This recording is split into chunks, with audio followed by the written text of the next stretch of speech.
it's a dynamic relationship. The company's going to grow. The people are going to grow.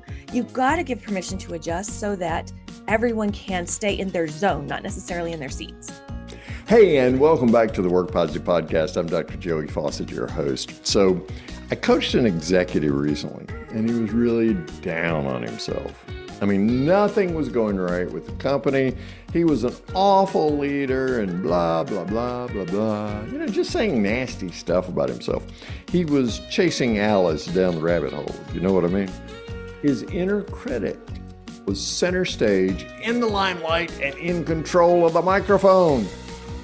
So after acknowledging that I heard what he was saying, I asked him this question. Hey, what would it be like if you talked about your wife the way you're talking about yourself? I'd never talk about her that way, he said. Then why would you talk about yourself that way? I asked him. Hey, we've all been there and done that, right? Leadership, though, at its best is an inside job. You lead best from the inside out. And when your inner critic rules inside of you, you're not at your best. My guest on this episode is here to help you re-engineer the permissions you give yourself to lead from the inside out. She's written a great book, 3 Permissions, that coaches you in the best way to self-lead so you lead others best. So lean in, listen up, and let's grow people, including ourselves and profits, on this episode of the Work Positive Podcast. Yes, today is the day you give yourself permission to do what? Feel, fail, and fly on your path to success, because Work Positive Nation Robin White is in the house. Robin, I'm stoked. Thanks for being on this podcast. I'm so excited to be here, Dr. Joey. This is going to be really fun. You and I have a good time when we converse, and I think we're going to be talking about things we're both interested in. So hopefully also the Work Nation audience will be interested in, and I think we'll all have a good time. Absolutely. Hey, Work Positive Nation, there's already been so much positivity. I am convinced that regardless of which platform you're watching or listening on, boom, you're feeling the positive vibrations coming your way. Cue the Beach Boys right there, right? And if you don't know who the Beach Boys are, just go to YouTube. They're all over it, right? Hey, talk to me about this book, 3 Permissions, that this labor of love that you've delivered, the power of allowing yourself to feel, fail, and fly on the path to success. I'm convinced every author, like every superhero, has an origin story. Robin White, what's yours? How did you discover these 3 permissions? Well, there's a combination of things. One, the book was born, so to speak, in 2019. I had been struggling with some health issues. In fact, I'd had a really, really bad upper respiratory infection that had gone on and on, wound up doing steroids to actually calm everything down. But in doing so, I damaged my esophagus. And this took a long time to diagnose, by the way. This was months. I'm saying it in a few seconds, but it was months. And eventually they found the diagnosis to be paradoxical vocal cord dysfunction, which basically means there had been some damage to my esophagus and my vocal cords would just close. And suddenly I was not talking or breathing, which is kind of important. But oh, wow. Well, it was okay. It was so good to have a diagnosis. But the thing is, my doctor ordered me to be silent for 5 weeks. Wait a minute now. Wait a minute. I know. I'm a talk to thinker, Dr. Joey. It's really, really hard. I know. We roam about the cabin, don't we, with words? Oh my God, for 5 weeks you had to be. Now, I mean, I went through speech therapy after having some vocal cord problems before. Yes, that was my next step. After silence, then vocal therapy. Oh, but 5 weeks, Robin, how in the world did you do that? It doesn't really sound like a big deal. And I know there are harder things out there to endure, but the way I endured it was, okay, so I'm not permitted to speak, but I am permitted to write. And it kind of tuned me into what other permissions, how does permission show up? And I tend to be contrary in nature. So you tell me not to do something, I want to do something. So I was just playing with a lot of that, but I was also, I had to pause my coaching work as well, because it's hard to coach in silence. I could do some emails, but so it gave me time to spent a lot of internal conversation around this concept.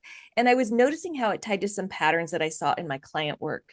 Hmm. Almost every client came in with some sort of snag, almost. So I'm not a therapist, I'm a coach, but some sort of snag around their feelings.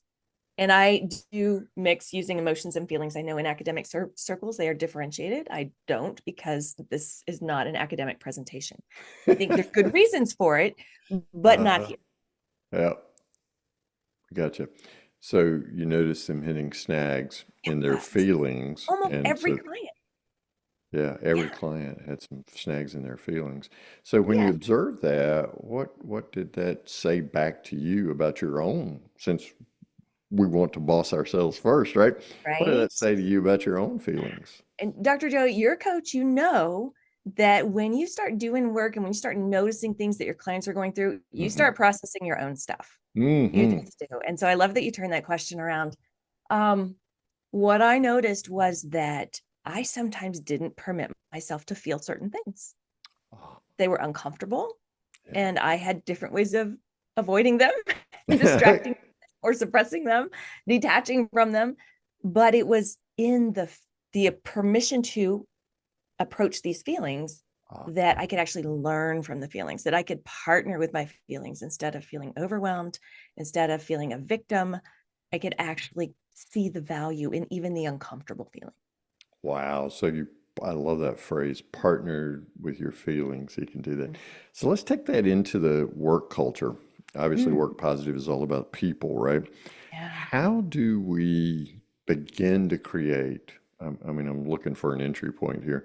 Begin to create the kind of culture at work where people can begin to have those difficult conversations that need to be had for for them to grow and for the company to grow profits, particularly. What's that entry point where I can say, okay, I need to have this conversation, but boy, usually I run from this or some other coping mechanism. Yeah, I love the context that where you're applying this. And I'm going to back us up just a smidge and say, okay, so in dealing with permissions, because you know the book is about feel, fail, fly, right? Right. Because you and I both know we love alliteration. Mm, But we start the book with the permission principles, and those three principles are approach, adjust, and act. mm, And so those can be applied to most every challenge that you tend to want to avoid. So if you're thinking, I got to have a tough conversation, mm. and I'm I can feel myself resisting it. I don't want to do it. I'm not looking forward to it. I don't even know how to do it. I think first approaching yourself Yeah. around the conversation. Boss yourself first, friend. Hmm. So what are the feelings that are coming up? Because sometimes tough conversations trigger us to past conversations, Oh, yeah. to some feelings that we don't particularly enjoy. Mm, And so when challenging feelings show up, it means that usually it means that we are feeling our boundaries threatened or our values threatened or challenged. mm. So having some of these conversations, let's say that you really value relationship and you feel like this conversation is going to threaten that. They're not Oh, going to like me after this. And we go to coffee together, but I got to have a tough conversation with them. And so you can say, okay, I get why you're dreading this. You hmm. value connection and relationship. You like to be liked. This is a challenge. And you can learn from that and say, okay, I get it. So what can I do in this tough conversation to make sure they know that I value our relationship? Ah, So you're love that. starting with yourself. And yeah, the goal of this conversation is to communicate this hard message. But the other goal, and maybe even more primary goal that you weren't noticing, that you're giving yourself permission to notice, is I want to actually leverage this to build connection, to build Mm. relationship instead of it becoming a barrier. To deepen the relationship because this is Mm, something difficult to talk about in order for us to mm, go to the next level. Yeah, yeah. particularly if we're looking to retain top talent, having these conversations in a psychologically safe way is what we're talking about, is what we want Ah, to do. So yes. we feel it, and so we walk up to that, we approach it, we act on it.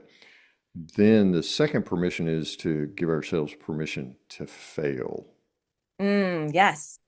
Yes. And so you're looking at the broader permissions in the book, the feel, fail, fly, and stay tuned, everyone, Work Positive Nation, because the team workbook will will be forthcoming. But for now, it's an individual journey. At least that's the way it's presented in the book. Mm-hmm. But if you want to talk about not moving from the principles of permission, which are in everything, the approach, Sure. adjust, and act, to the Right. broader spectrum of the permissions discussed in the book, the feel, fail, fly. Yes. Mm-hmm.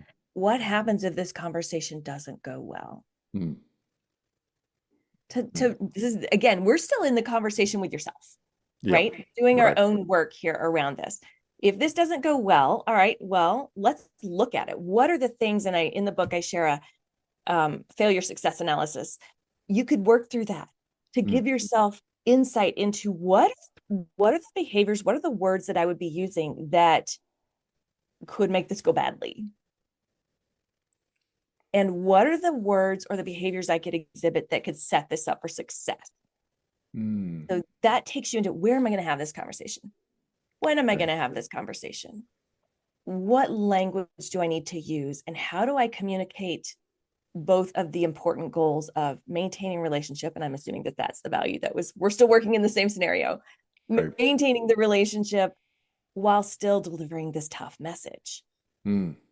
So it helps you kind of look at it. For all of you analytical thinkers out there, this is a beautiful exercise to do. And if you're like me and maybe analytical thinking isn't your forte, this is a nice discipline and a way to build those analytical muscles, to use this exercise. Like I said, it's in the book, Failure Success Analysis, but you don't have to have formal training to do this. You can simply say, ask the questions. What do I need to set this up for success? What would I do that would make it a failure? And sometimes I think we avoid looking at this is that principle of approach. Sometimes we avoid looking at the things that would make it fail, but that's how we actually lean into strategy. That's how we honor our values and express our values. Yeah, and giving yourself permission to fail is absolutely huge. In fact, my friend Dr. Bob Johansson and I talk a lot about, when we're doing these podcasts, we talk a lot about leadership development, and growing people means that we create that safe environment where you're free to walk right up to the edge of your competence, fail graciously, and then unpack the learnings that came from that experience. And that's the way forward. So in effect, we're getting comfortable being uncomfortable. So the first conversation has to be with myself, that failure's not me as a person, but it's an experience I'm going to have and I'm going to learn from it. But I love that analysis there, particularly because if we put it in a team perspective, a relational perspective, then I'm being empathetic with someone else, because I'm thinking, all right, I'm going to have this hard conversation, this difficult conversation with Robin. How can I best say this so that she can best hear it and capture my full intentionality behind that? And that empathy is absolutely huge and wonderful. And most likely, I would think, provides a springboard to flying. Yeah. Yes. And so if you want to extrapolate into the permission to fly, focus in on that success.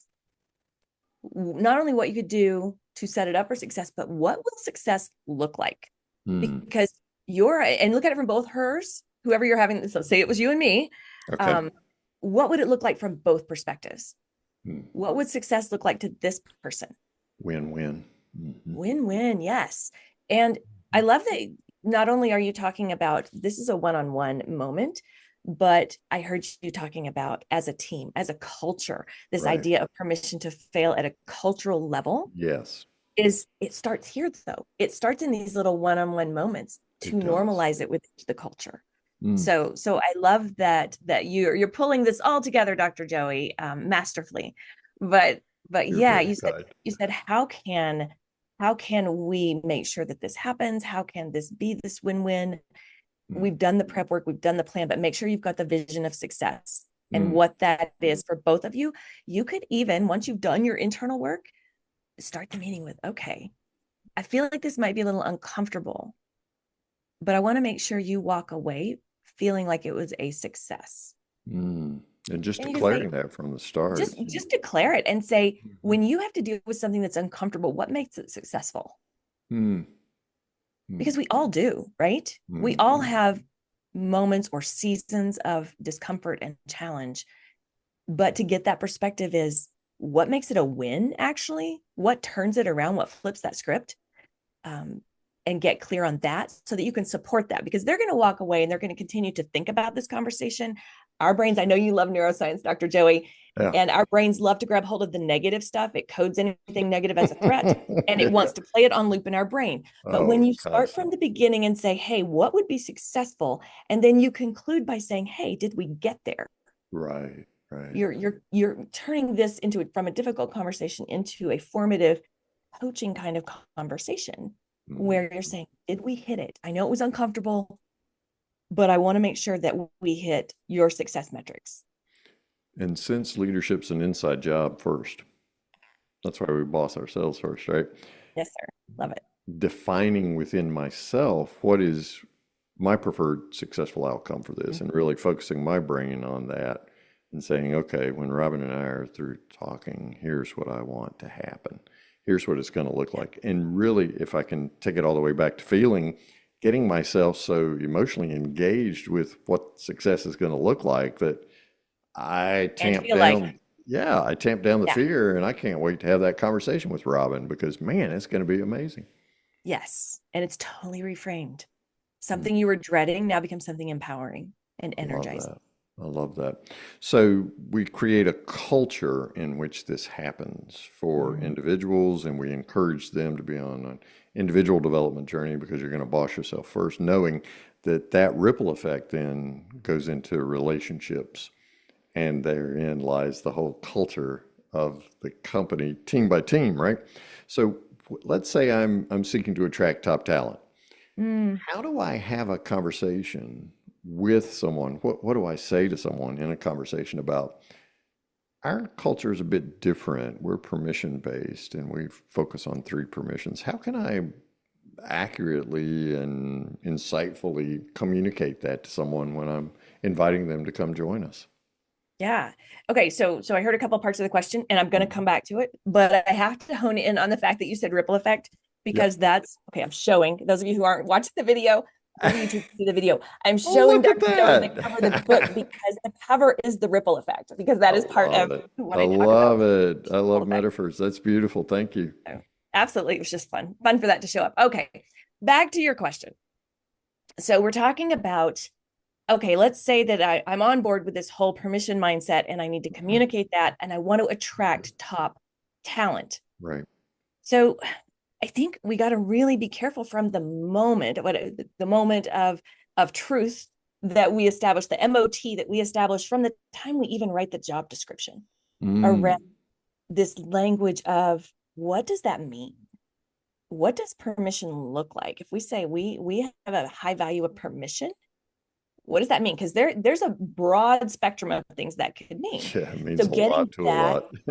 Yes, getting that clarity and putting that language, and you got to do the work to uncover what it means. I recommend teams co-create this, or at least the executive team co-creates this when I work with teams, so that everyone's clear. And once you normalize it, then it's in your language, and you can use those same words to bring clarity to the job description. So that moment of truth, when I refer to that, can't think of the gentleman's name who kind of created that terminology, but I think it was something to do with Swedish Airlines. But anyway, the moment of truth is basically any time an internal or external customer has a chance to form an impression of your organization. So from that job description is the very first moment of truth for a job to get an impression about your company. Maybe it might be that they saw you on social media. They found you on LinkedIn, something like that. Sorry if I just hit my mic. I talk with my hands. But anyway, so from the job description to the idea around, and I think actually everything starts, maybe I back up even before the job description because we boss ourselves first, with the permission principle of approaching it as a relationship instead of a transaction. Oh, thank you. Because I couch it in terms of we attract top talent. It's not necessarily we recruit, and I have lots of friends who are recruiters, and that's a common title. But that's oftentimes dumbed down to selling the sizzle without the steak. What we're talking about here, right? What we're talking about here is that ability to have the culture set the nomenclature, to set the communication cadence, to choose the words. And that's what I hear you talking about. You're just transferring what's normalized behavior for us within our culture into the job description, into those first conversations. And then the consistency around everyone you meet on the team that you're being invited onto then reflects that back to you. Absolutely. So you've approached it by saying, hey, this is relationship. And I automatically, because I kind of have looked in on your audience and kind of a lot of HR here, I heard Absolutely. the collective sigh because I have friends who are looking, I have friends and clients who are looking for jobs, and I have colleagues who are career coaches. And what Mhm. I'm hearing is right now in the current market, at least in the US, is that HR is getting hundreds, like 300 responses for one position. Mhm. They're like, okay, really? Am I supposed to build a relationship with every single person who applies for a job? I don't Mhm. have that kind of bandwidth. Nope. Thus, so many of us are leveraging AI to kind of filter and get the first round done. But I Mhm. will tell you, because I have a number of clients also, because I do treasure my younger clients a lot who are just entering after graduation and Mm. post grad work. Um, they're also collectively sighing because they're like, I'm sending out 300 applications and I maybe get 20 even confirmations that they got the application, and Yep. I might get one interview. This is real. I am not making this up. I And know. it amazes me, astounds me. And I've seen the discouragement from both sides, the Mm. hirers and those who are looking for employment. Mhm. But I think that to some degree, we can honor this approach of permission to relate, Yeah. in that just acknowledging that you got the application. Hey, thanks for applying. I see you. Thank you. You're seen. Even if you Mm. don't, that may be the last thing they hear from you. I hope not, because really, I think the thing is, I got it. And then either, hey, we went a different direction, but thank you so much. Yep. You bring a lot to the table. Good luck on your search.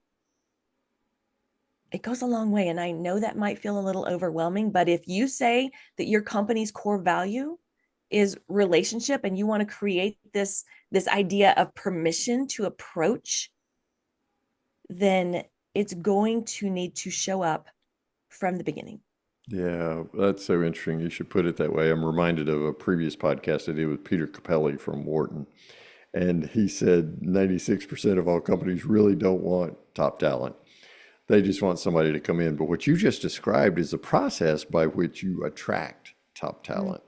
I mean, there are ways to automate responses and things like that. That's low hanging fruit. Just be a decent person and find a way to respond would be the way I would think about it, but maybe that's too much. So once we attract the top talent, they join our team.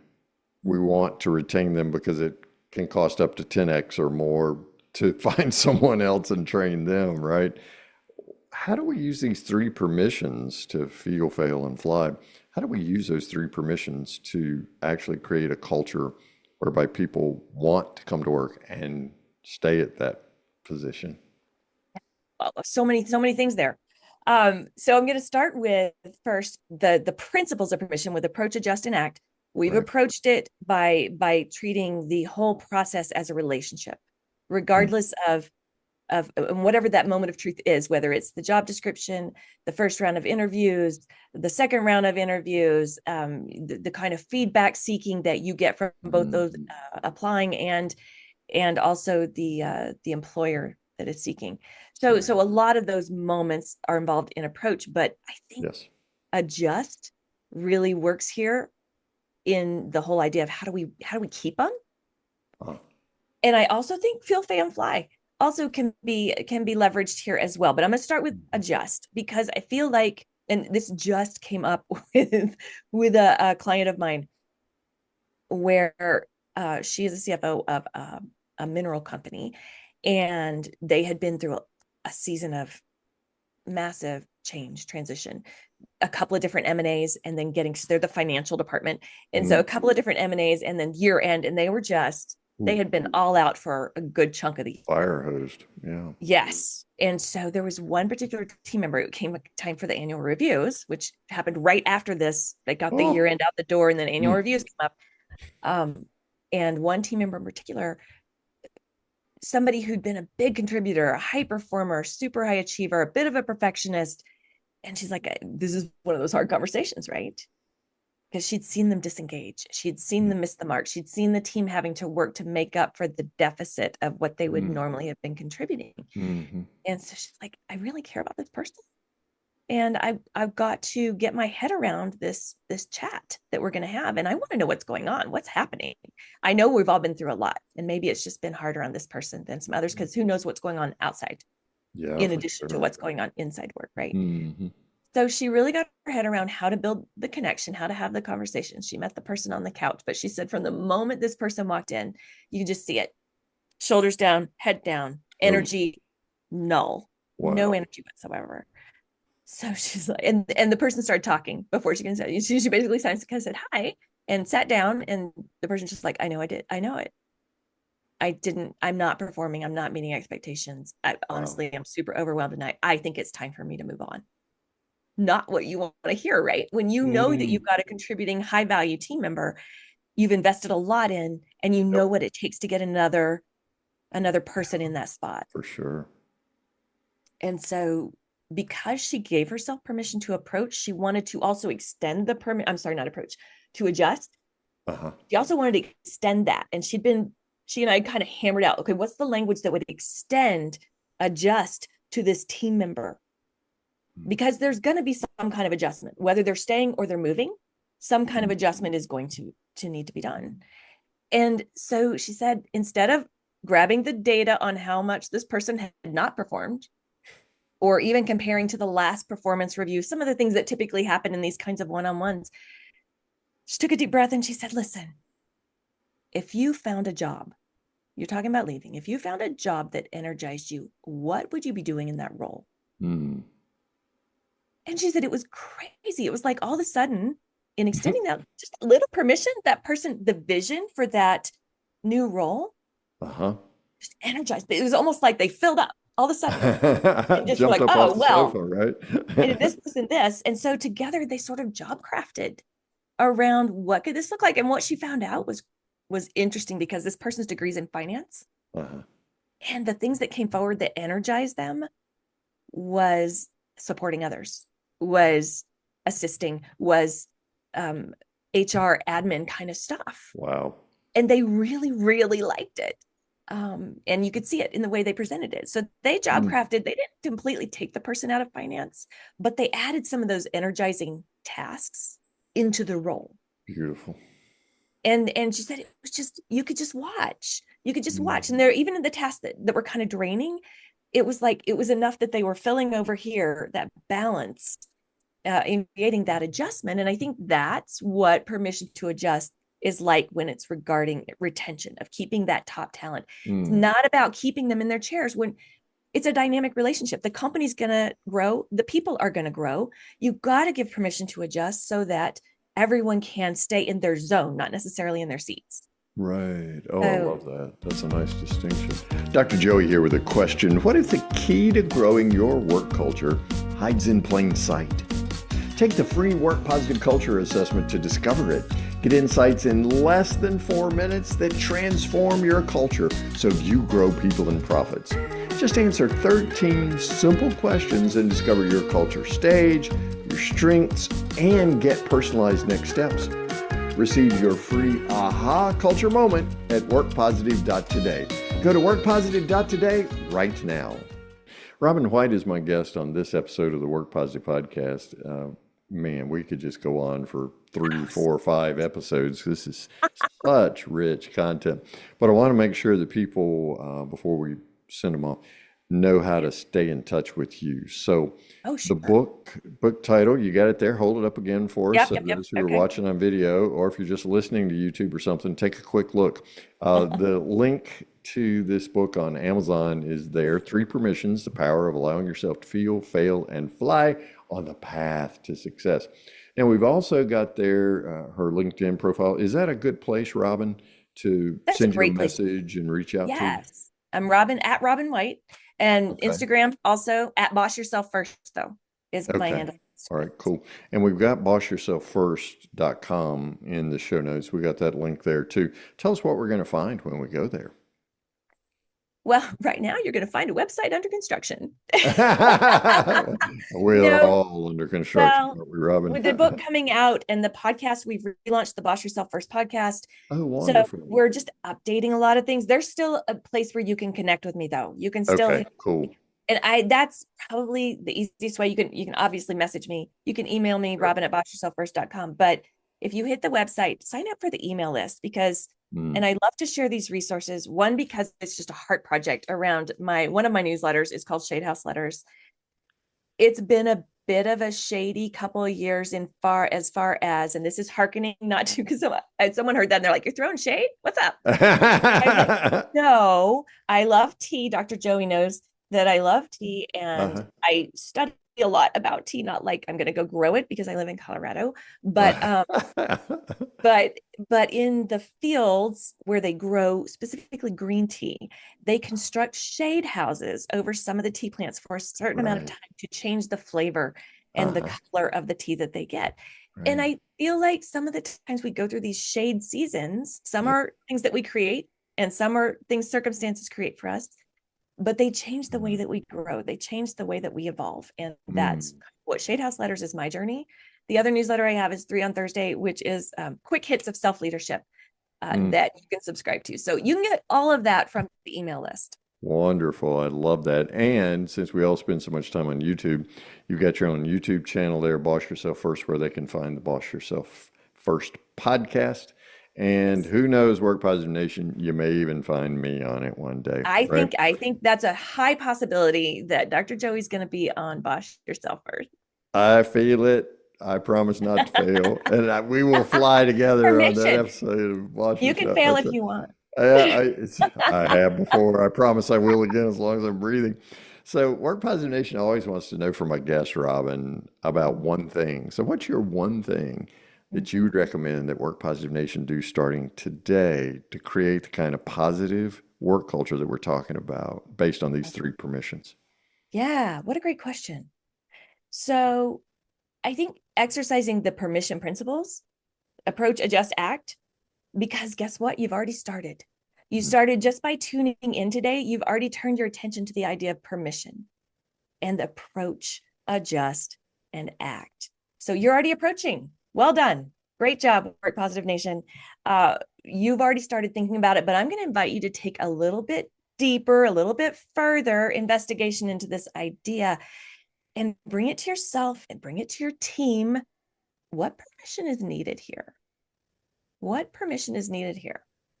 Can I just take a second, Dr. Joey? I know we're wrapping things up, but because I've had some pushback on the difference between permission and permissiveness, I don't want Work Positive Nation confused around that, because when you start using that language, you got to have that clarity piece, right? So permission is empowering with boundaries. It's clarity based. It's an invitation to show up fully, authentically, take ownership, contribute meaningfully. Permissiveness is actually the absence of direction. It's unclear. It's chaos. Nobody knows what's expected, and therefore everyone's right for burnout. I love it. That's a great clarification. Thank you so much. So the one thing, what permission's needed here? Permission to pause, permission to ask better questions, permission to adjust or shift roles or expectations, permission to get clear. Clarity is kind, right? Brene Brown says that. Wow. Yeah. Thank you so much. Robin White has been my guest on this episode of the Work Positive Podcast. Get yourself a copy of 3 Permissions from Amazon. The link is in the show notes. Robin, I'm better for this conversation. I know Work Positive Nation is too. Thank you so much for the gift of your time and wisdom today. Absolutely. This was a joy. I appreciate you having me. I'm grateful you joined our conversation about creating positive work cultures that grow people and profits. Connect with me directly on LinkedIn today. Just search for Dr. Joey Fawcett or click the link that's below in your show notes. When you send your connection request, mention that you're a podcast listener, because I want to give you a free digital copy of my Work Positive Team Edition book. That's a $19.95 value. It contains practical strategies that I've personally used with clients to transform toxic work environments into thriving cultures. We explore how to create a positive work culture in every single one of these episodes. Our LinkedIn connection, though, allows you and me to directly talk about your specific challenges. I personally read and respond to your messages because I genuinely care about your success in creating a positive work culture. So go to LinkedIn and let's connect. Remember to mention you're a podcast listener to receive your free Work Positive Team Edition book. I look forward to seeing you on our next episode of the Work Positive Podcast.